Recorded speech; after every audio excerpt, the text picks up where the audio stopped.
Greetings, my little yarnivores. Fiber Spider back again with another tutorial just for you. And I am so pleased with this that I just had to share it. Now, typically, we do our garter stitch horizontally, but this scarf, I'm going to show you how to do it on the diagonal. And this I found was a rather novel approach to doing a very, very simple kind of repetitive stitch, but the results, as you can see, can be so beautiful if you work with different kinds of yarns. And I decided to splurge a little bit and go with something a bit more luxurious than I'm used to.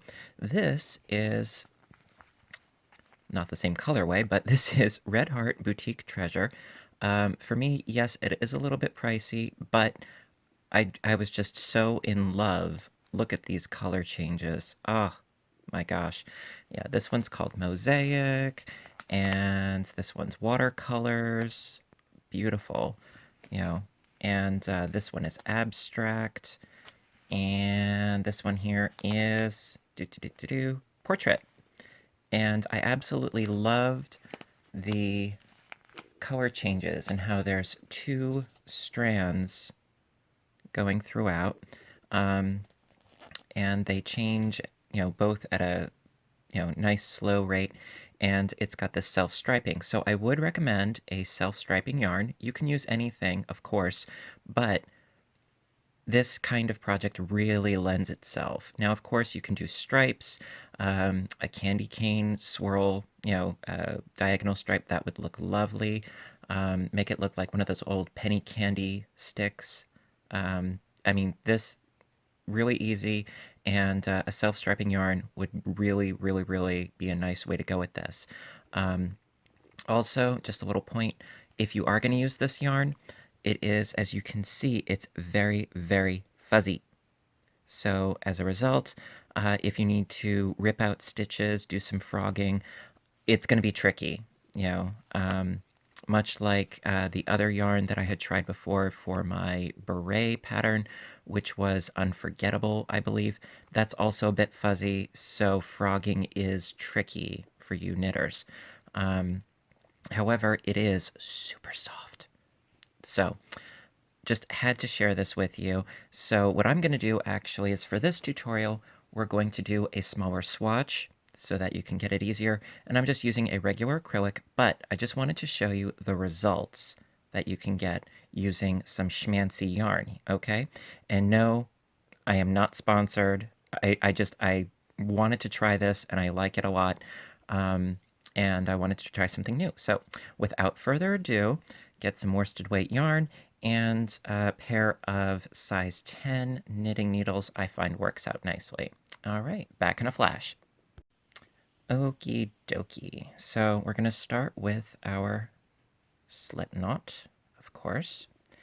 And now the thing is that with this particular piece, yes, I'm dragging it out again. With this particular piece, we're going to be starting in the corner and increasing our stitches as we go up. Okay, so to create that corner, we start with one cast on stitch, okay, and then you don't really need that much of a tail naturally, but you start off with one cast on stitch, and then we are going to do, as I've showed in previous videos, a knit front back, because we want to make this one stitch into two stitches. All right, so in order to do that, you wrap the yarn around and you pull it through. Then you go around to the back, going through that loop back there, and you yarn over again. Now this one is a little bit tricky because there's only one stitch on there, but you can do it. So, and then we end up with two stitches. And then we turn our work, and we start our row by doing our increase. So we do our knit front back into the first stitch, and without taking that stitch off, we go into the stitch again through the back, yarn over there and pull through and then off, and then we just knit that next stitch as normal, and now we have 3. And that's something. All right, and we turn our work and we do it again and again and again. I know, riveting, right? So we're doing the knit front back stitch again, on the first stitch, or you could mix it up and you could do it on the last stitch, but we're only doing 1 increase per row. Alrighty. So it's either the first or the last. Either or, it really doesn't make that much of a difference. But this is how I'm doing it. So, alrighty. So as you can see, we started with 1, now we have 4. And I'm going to keep doing this increase in this fashion for a bit. And I'm going to meet back up with you when I have created enough of a swatch to give you a fair idea of what we're going to need to do to continue on with our piece. Okay, so now that I'm done with this row, and through the magic of video, I'm going to show you what we're going to do after we've built up a sufficient swatch, enough of a swatch. Figure probably go up to about 10 or so. All right, so increase doing a knit front back on the first stitch, and then knit the rest, turn your work, do a knit front back, do the rest, turn your work, etc., etc. And I will meet back up with you when I've created something a bit more substantial. All right, back in a flash. Okie dokie. So, as you can see, I've created a bit more of a swatch going on here, and this is only 10 stitches. Now, when you are increasing the number of stitches, you don't want to pay so much attention to the number of stitches on here, but how wide it is across. Now, this is only like a little over an inch, inch and a half, and this is going to be the width of your scarf. Now, for my scarf, I think it was maybe about 30 or so, possibly more. So the thing is, you are going to need to increase quite a bit of stitches in order to get to the width that you want. But this is a swatch, this is a tutorial, so, we're going to go with this. All right, so now, because this is the base, what we're going to want to do is we want this side to keep going up and this side to stop growing this way but go this way.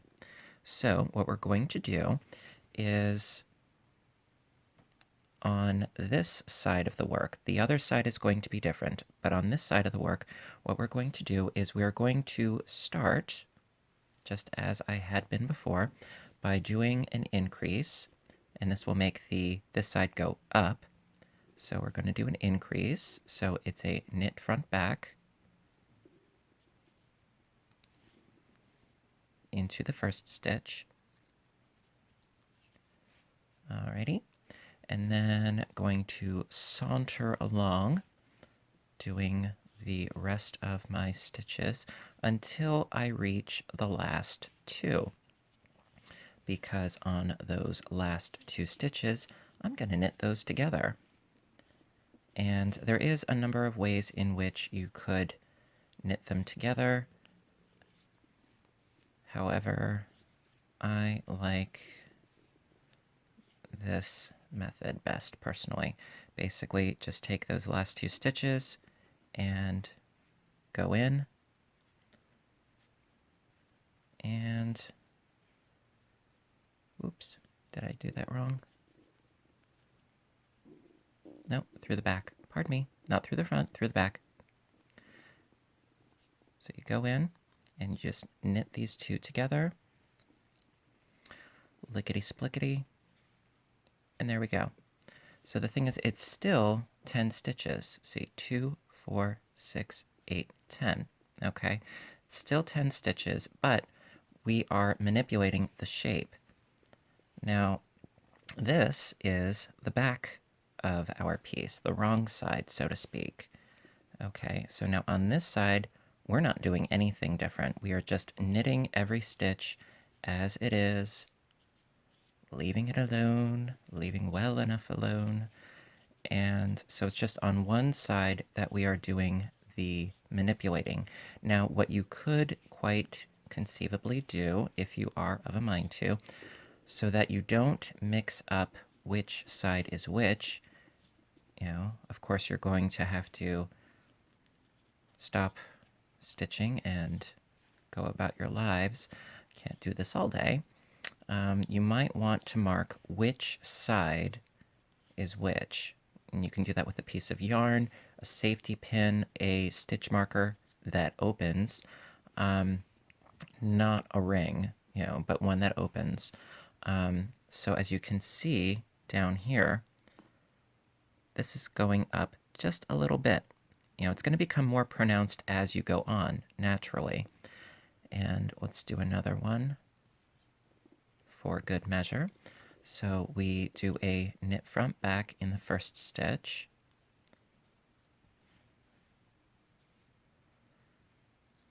And the thing is, as you keep going, of course, this will become much more pronounced, which is the side that's going up and which is the side that you need to do the decrease on. That will become much, much more obvious.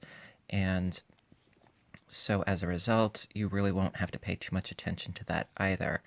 And what I love about this is that, yeah, every other row, you really don't have to do anything other than just basic knit stitches. Hence why the garter stitch is one of my favorite go-tos for simplicity. All right, now it came to our last two stitches, and then so we go in to the stitches. I like to go in through the back, like so, and knit them together, and shaboom. Okay, now we've come a little bit further, and as you can see, if we keep going in this fashion, because now this is starting to travel upwards, and this is, of course, going to continue to travel upwards, we are going to end up with a bit of a narrow rectangle. Okay, so I'm going to keep doing this in this fashion for a bit, where you increase on the up, decrease on the lower, and just do regular knit stitches. Like, for instance, on this side, yes, I would just do regular knit stitches all the way across. And I'm going to do this for a bit to make this a bit more substantial, and I will see you in a bit. Okie dokie. So as you can see that, I've done a bit more of a substantial swatch. No, you don't have to adjust your screen. Yes, it's at an angle. It seems a little odd, but, that's why it's the diagonal garter. And so now what we're going to need to do is, since we started with our initial triangle, and we worked our way up by increasing on one side, decreasing on the other side, now we need to flesh out our piece with an additional triangle, which means we need to decrease. Okay? So in order to do that, we need to decrease these two first stitches. And for this side, I find that it's actually easier after we loosen up these stitches to go in through the left-hand side. Again, this is, this may not be textbook, but this is how I prefer to do it. Okay, so we knit these two together, and then we knit our way across until we reach the last two.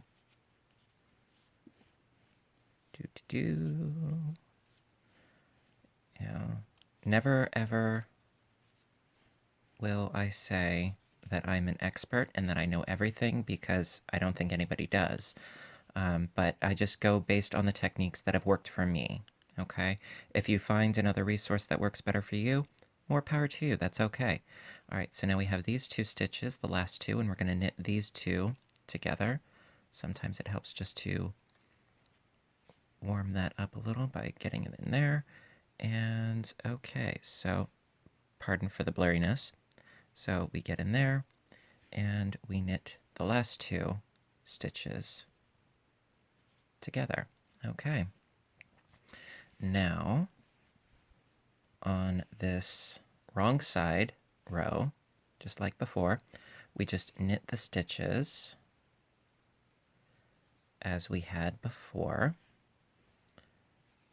because as you know, if you've done the garter stitch before, every ridge consists of 2 rows. That's what gives it such a nice squishy texture.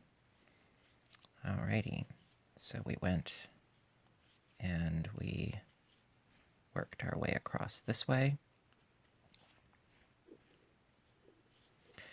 And then we turn our work. And now it may not look apparent yet, but it's almost like we did a bind off there. Okay. Again, you know, I realize it may not seem very apparent at the moment, but, you know, as you work your way across, oh, it will, trust me. You know, and of course, if you find that it looks a little bit wonky after you're done, you can always block your piece, and that might help somewhat. Okay, so we work our way across. Again, I'm no expert. In fact, I have never blocked a piece in my entire stitching career, and I've been doing this for almost 20 years. The better part of 20 years. I've never blocked a piece. Personally, I've never found the need. All right, and then so we knit these last 2 bad boys together. Okay, ta-da!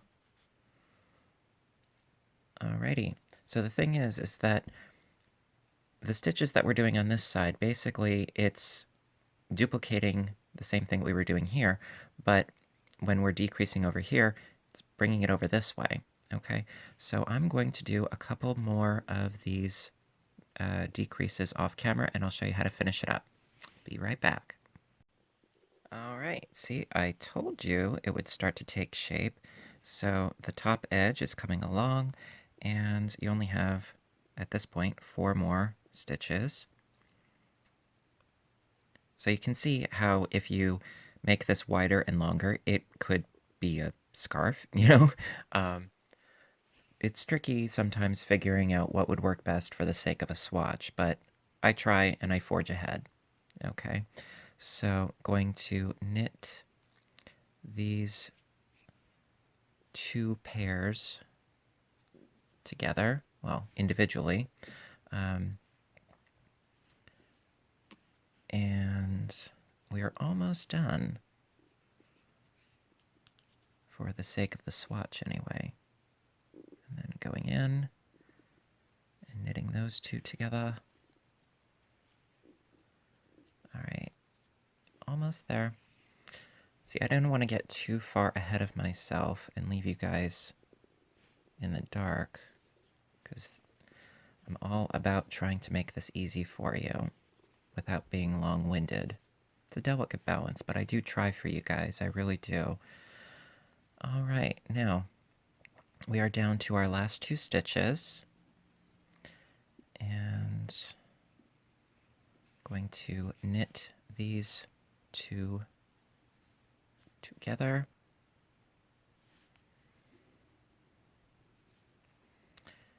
And you're left with 1 stitch left. All right. And that being the case, you would then cut your yarn at this point, and you would pull your yarn through and sew in the ends willy-nilly through there. So listen, I really hope that this tutorial made sense to you and that you enjoyed it as much as I enjoy doing it for you guys, because I love teaching you. And I have another scarf that I'm currently working on, which is fairly similar to this in scope, but with a really neat twist.